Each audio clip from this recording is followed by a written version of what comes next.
and the present. The Obama administration is currently being criticized for how it's waging a war against ISIS and radical Islam in general. Most times on this day, we rightly focus on the nearly 3,000 lives lost here on our soil. Sometimes we forget the pace and force of the military and intelligence community's response immediately afterwards. 1 year after the 9/11 attacks, September 2002, I was a reporter at the Pentagon for Fox, and we put together this piece about the effort by Green Berets and CIA officers alongside indigenous Afghan forces to oust the Taliban and take out al-Qaeda training camps in Afghanistan. Fewer than 100 U.S. personnel did that in less than 100 days. I can hear you. The rest of the world hears you. And the people who knock these buildings down will hear all of us soon.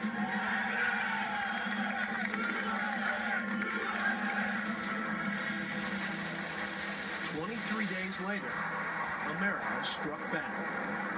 The only way to deal with it is to take the battle to where they are and to root them out. This just released video from an F-16 on a bombing run shows the very first targets hit inside Afghanistan on October 7th.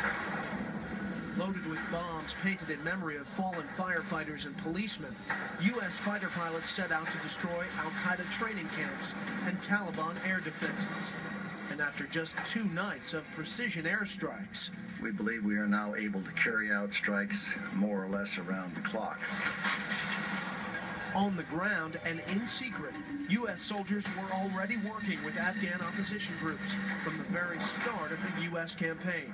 Defense Secretary Donald Rumsfeld.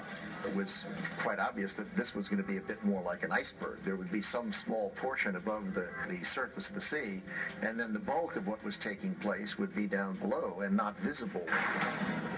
Not visible until October 19th, when more than 100 special ops troops parachuted into an airfield in southern Afghanistan, the Taliban leader's personal compound, with video cameras in tow. Chairman of the Joint Chiefs, General Richard Myers. The intent was to send a message to adversaries that we're going to do whatever it takes. But it was the invisible work by U.S. Special Forces soldiers calling in airstrikes and directing Afghan opposition fighters that made the difference. The ones in the light camouflage garb are in fact American Special Forces. On horseback. On horseback in Afghanistan.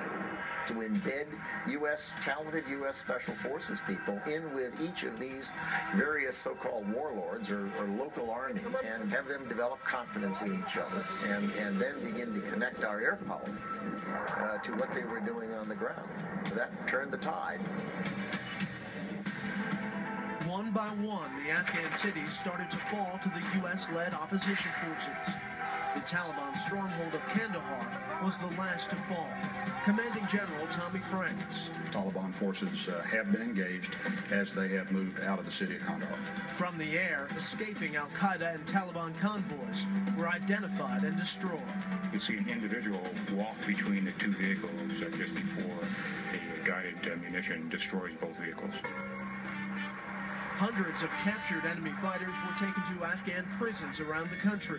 Prisoners held at a fortress near Mazar-e-Sharif had managed to smuggle weapons inside. On November 25th, they took over, killing 40 Afghan guards and 1 American, CIA officer Mike Spann, the first American killed by enemy fire. After 3 days of bloodshed and more than 400 prisoners killed, the uprising was put down with the help of U.S. and British special forces. American John Walker Lind was one of the Taliban fighters taken alive. There are a lot more of them out there. And so what we'll continue to do is move them around, keep them on the move, keep them desynchronized, and continue to tighten the noose.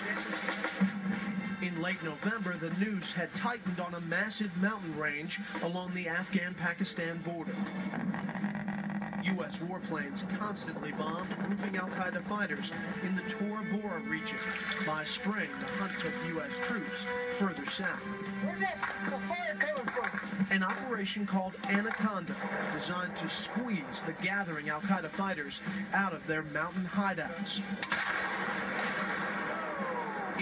largest ground action of the war, with more than 1,000 U.S. troops and 1,500 Afghan soldiers. First Lieutenant Darren McDonough commanded one of the first groups of soldiers to fly into the fight. As we were landing, rounds were hitting the helicopter, and the tail gunner on the Chinook was returning fire with his 60. So right off the bat, it was, this is real. 8 U.S. soldiers lost their lives in that valley in the first days of the battle. 18 days and more than 3,500 bombs later, Operation Anaconda was over. Hundreds of the enemy were believed dead, but an unknown number got away. We found a cave. We've also got where's this going right now, following the footprints. We took them on in their backyard, the place where the Russians were defeated time and time again. They called it the meat grinder because they lost so many people in there. We went in there, killed several hundreds of Al-Qaeda, so they have left and they've gone to other places. They've been flushed, and we have to go find them. Our target was to free the Afghan people from the Taliban and the Al-Qaeda repressive leadership and get them out of the country, and that's been done. Steadfast in our purpose, we now press on. We have known freedom's price. We have shown freedom's power. And in this great conflict, my fellow Americans, we will see freedom's victory. May God bless.